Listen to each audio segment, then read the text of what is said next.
Hello les hackers, bienvenue sur la chaîne Zero Sécu, dédiée Actu donc commenter, critiquer et décrypter. On est en février 2026, je vous souhaite une très bonne année.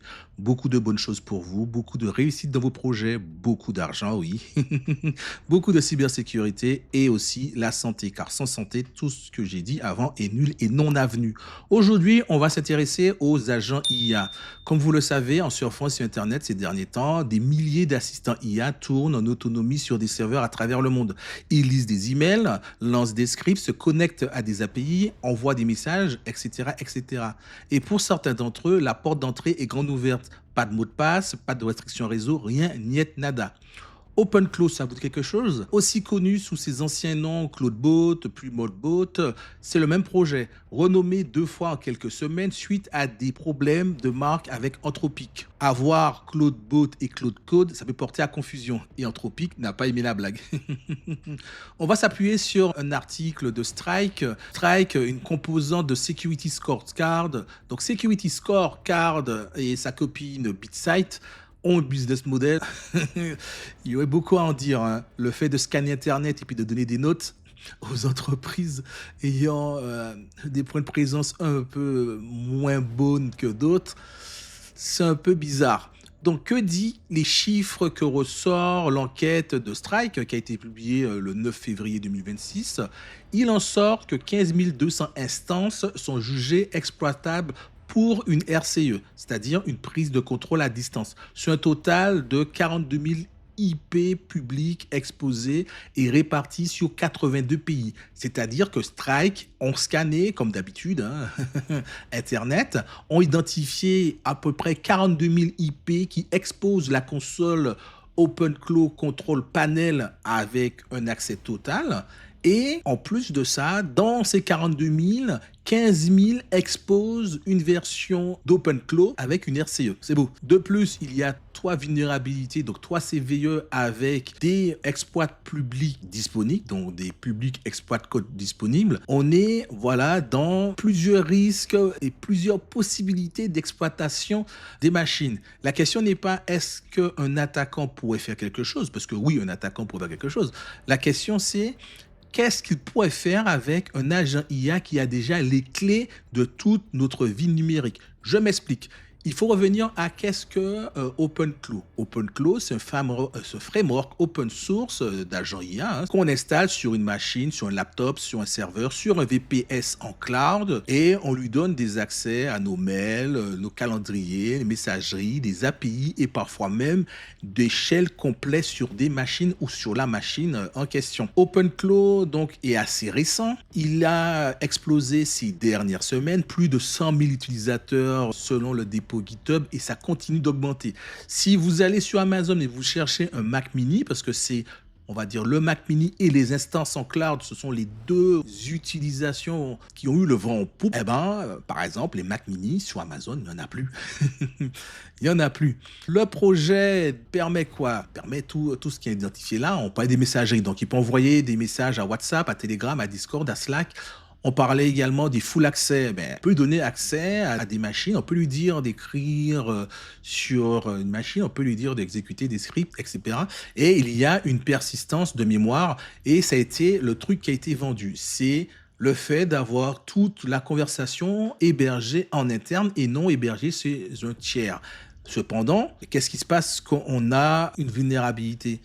Parce que lorsqu'un agent comme ça est compromis, ce n'est pas ha ha ha, on a volé mes données et c'est fini, c'est ha ha ha, on a volé mes données et on peut agir en mon nom. On peut envoyer des messages à quelqu'un en mon nom, on peut envoyer des scripts à mon nom, on peut lancer des commandes à mon nom, on peut pivoter sur des machines internes, d'autres machines à mon nom.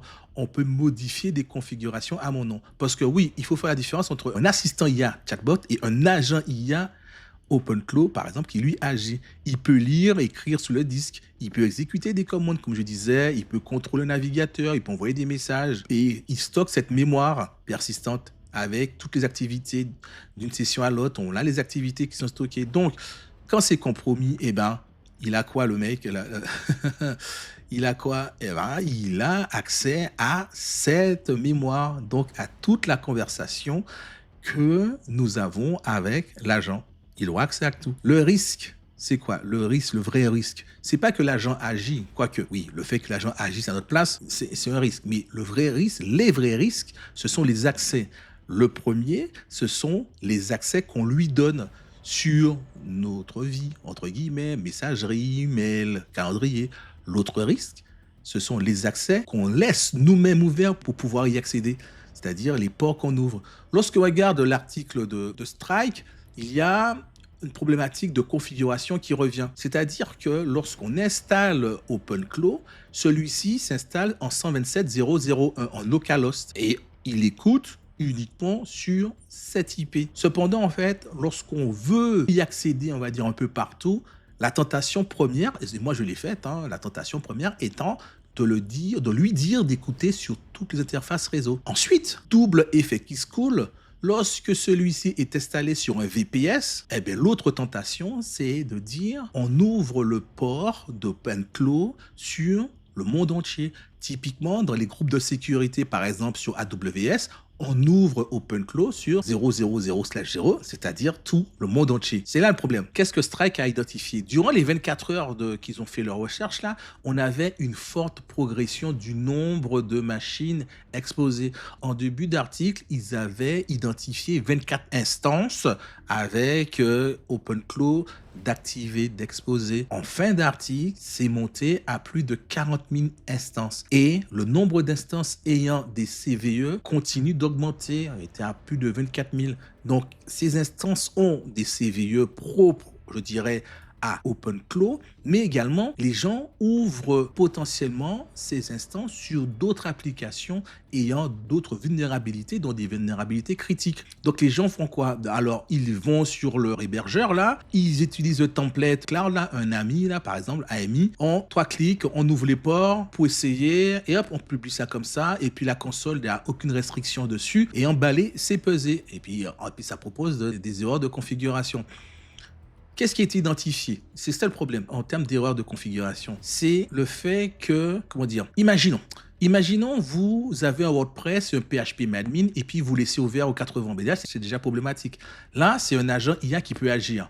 Et en plus de ça, une fois que l'attaquant a réussi son entrée, donc son accès initial dans votre serveur, eh bien, première chose qu'il va faire, il va aller regarder le fichier .openclaw. Ce fichier contient toutes les API keys, toutes les OAuth tokens, peut-être potentiellement des services de mots de passe et surtout également le numéro de téléphone que vous intégrez pour communiquer avec WhatsApp. L'autre danger, c'est que lorsque vous dites à OpenClaw d'aller faire du remote shell sur d'autres machines, vous mettez les paires de clés, surtout les clés privées, dont le point SSH. Donc l'attaquant va aller chercher là-dedans. Autre problématique, c'est qu'il y a un système d'arbitre sur OpenClaw pour le maintien d'accès.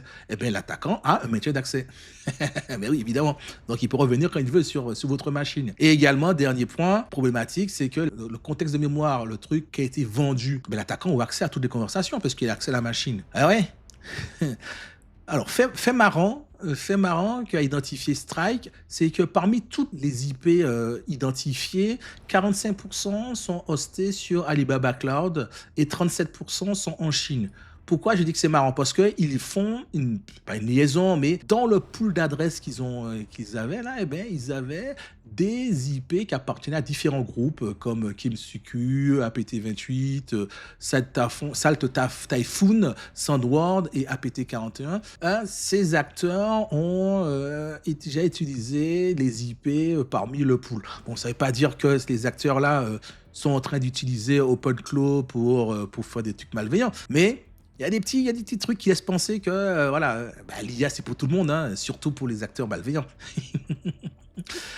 Bon, alors on a les CVE également, donc les 3 CVE, donc la 2026 25 25.3, la 2026 25 15.7 et la 2026 24 76.3.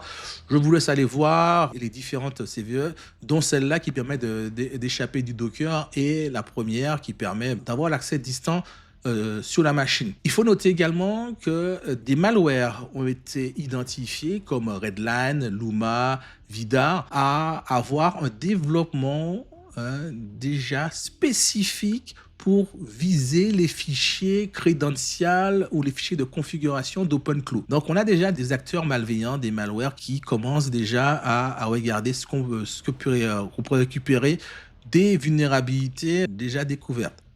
Lorsqu'on regarde également, dans toutes les infos fournies par Strike, on voit une des problématiques qu'on a souvent en fait, en cybersécurité, c'est le patching. Parce que seulement 22 des machines ont OpenClaw Control, c'est-à-dire la dernière version qui a été, libérée le 29 janvier. Le reste des machines, sur le reste, 70 des machines ont, CloudBoot Control et Molbot Control, qui sont les anciennes versions vulnérables au RCE. Comme toujours en cybersécurité, les gens ont du mal à patcher leurs différents logiciels. Donc, qu'est-ce qu'il faut faire?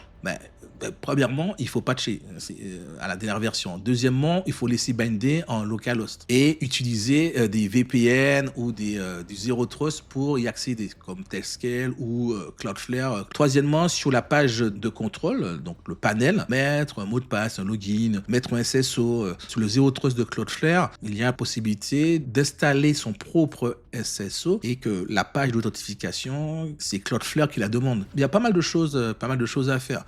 Toujours, bien sûr, ne pas lancer l'application en route, rester en utilisateur avec moindre privilège. Et bien sûr, lorsqu'on est sur du VPS, déjà activer le firewall sur la machine même, et sur le VPS, activer une restriction d'IP source. Mettez toutes les IP que vous souhaitez, mais pas 000. Si vous voulez avoir la console à votre boulot, je sais pas, chez vous, mettez les IP. Voilà un peu ce qu'il faut faire, et puis voilà un peu la petite news du jour. J'espère que cette news vous a plu, vous a intéressé. Laissez un commentaire, abonnez-vous et comme je dis toujours, la cybersécurité est moins chère que gratuit. Ciao!